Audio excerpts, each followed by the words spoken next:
तो सीरीज की स्टार्टिंग में हम देखते हैं कि एक रैबिट जिसका नाम ओसागी है वो अपने दोस्त स्पॉट को एक कहानी सुना रहा है। तभी वो अपने दादाजी के बारे में बताते हुए एक फार्म बोट के ऊपर हमला करता है। तभी वो फार्म बोट चालू हो जाता है। चालू होने के बाद वो सभी फसलों को खराब करते हुए उनके घर की ओर जाने लगता है। तभी बड़ी मुश्किल से ओसागी अपने हथियार उसके अंदर डालकर उसे बंद कर देता है। तभी ओसागी की आंटी बाहर आती हैं और देखती हैं कि उनका फार्म पूरा खराब हुआ पड़ा है।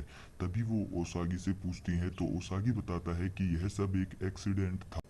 तभी वो फार्म बोट उन सभी तरबूज के ऊपर गिर जाता है और सभी पौधे खराब हो जाते हैं। फिर उसकी दादी उसे उस फार्म बोट को ठीक करने का बोलकर अंदर चली जाती हैं। फिर हमें दूसरे सीन में दिखाया जाता है कि उसने शाम को उसका फार्म बोट सही कर दिया है।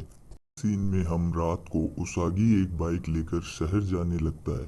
पर तभी वहां उसकी आंटी आ जाती हैं। तो उसागी बोलता है कि आप मुझे जाने से नहीं रोक सकती। तो आंटी बोलती हैं कि तुमने सही कहा और उसे अपनी तलवार देते हुए बताती है कि मैंने और तुम्हारे दादाजी ने मिलकर इसे बनाया था। वो उसे बताती है कि शहर जाने के बाद एक अच्छा सेंसेई ढूंढना यानी कि टीचर जो तुम्हें तलवारबाजी सिखा सके। जिसके बाद ओसाकी वहां से निकल जाता है। शहर पहुंचने के बाद हम देखते हैं कि ओसागी सोच रहा होता है कि इन शहर वालों को मैं दिखा दूंगा कि एक अच्छा और सच्चा समुराई क्या होता है। तभी हम देखते हैं कि एक की स्टोन नाम के पत्थर में थोड़ी सी हलचल होती है और उसके पास में खड़ा बियर बोलता है कि क्या हुआ, तुम पूरे शहर को बिजली सप्लाई नहीं कर सकते। तो यहाँ से हमें पता चलता है कि न्यू एडो सिटी को उसकी इलेक्ट्रिसिटी एक स्टोन से मिलती है जिसका नाम है की स्टोन।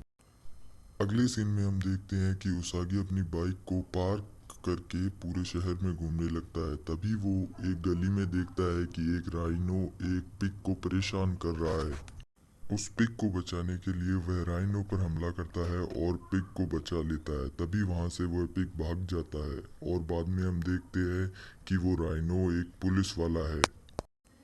और क्योंकि उजागी ने एक मुजरिम को उसके हाथों से छुड़वाया था तो वो उसके पीछे पड़ जाता है और उजागी वहां से भागने लगता है। एक फॉक्स अपना स्टॉल लगाकर पपेट शो दिखा रही थी तो वो उसका पपेट लेकर भाग जाता है। लेकिन जब उसके पीछे से राइनो आता है तो वो कूदते ही उसका स्टॉल गिर जाता है और हमें पता चलता है कि वो फॉक्स और कोई नहीं बल्कि एक चोर है। और अपने सामान को उसके पास देखकर जितने भी लोग शो देख रहे होते हैं वो उसके पीछे पड़ जाते। भागते हुए वो लोग एक सीवर में गिर जाते हैं जिसके बाद वो तीनों एक दूसरे की तरफ देखने लगते हैं। तभी वहां पर बहुत सारे लोग आते हैं और उन लोगों को घेर लेते हैं। जिसके बाद वो फॉक्स उन्हें बताती है कि ये तो मोगोरा है और ये इस सिटी के तीसरे नंबर के सबसे बड़े लुटेरे हैं। जिसके बाद वो सभी चुटकी बजाने लगते हैं और एक अटैक उनको मारते हैं। तभी वो तीनों दूर जाकर गिरते हैं। तभी वो फॉक्स कहती है कि ये दोबारा सुपर स्नैप करे उससे पहले हमें यहाँ से निकलना होगा। तो उजागी अपनी तलवार लेकर ऊपर उछलता है और देखता है कि ऊपर कुछ पत्थरों के बीच में अपनी तलवार फंसाकर वहां से छोटा सा एक रास्ता बना लेता है और वहां से वो सभी वहां बाहर निकल आते हैं। तो वो कैटगर्ल उनसे कहती है कि मैंने अभी अभी सफाई करी थी तो आप सभी लोग बाहर निकल जाएं। लेकिन वो राइनो और फॉक्स बोलते हैं कि हमें उसागी को पीटना है। तो वो यह सोचकर अपनी झाड़ू को ऊपर उठाती है और उन तीनों को मारने लगती है और उन्हें भगाते हुए ले जाती है जहां पर वो की स्टोन रखा हुआ होता है और बियर उससे बातें कर रहा होता है।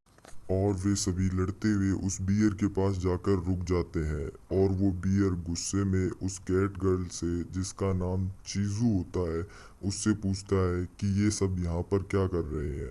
तभी फॉक्स गर्ल अपना नाम बताती है कित्सुने और राइनो अपना नाम जैन बताता है और बोलता है कि मुझे आपसे कोई तकलीफ नहीं है और मैं इस रैबिट के पीछे यहाँ पर आया हूँ।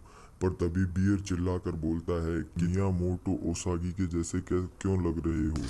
तभी ओसागी बताता है कि वह मेरे पूर्वज थे। तो वो बोलता है कि यह तो बहुत ही शर्मनाक बात है। तभी की स्टोन से निकली हुई बिजली ओसागी के हाथों में आने लगती है और बियर बोलता है कि तुम्हारी वजह से की स्टोन को परेशानी हो रही है। पर तभी ओसागी उसके पास जाने लगता है और उसकी स्टोन को छू लेता है। उसको छूते ही उसागी सपने में चला जाता है और अपने दादाजी की स्टोन और एक योकाई को देखता है। वहीं रियल लाइफ में बियर उसे छू लेता है और वो दोनों उस झटके से बहुत दूर जाकर गिरते हैं।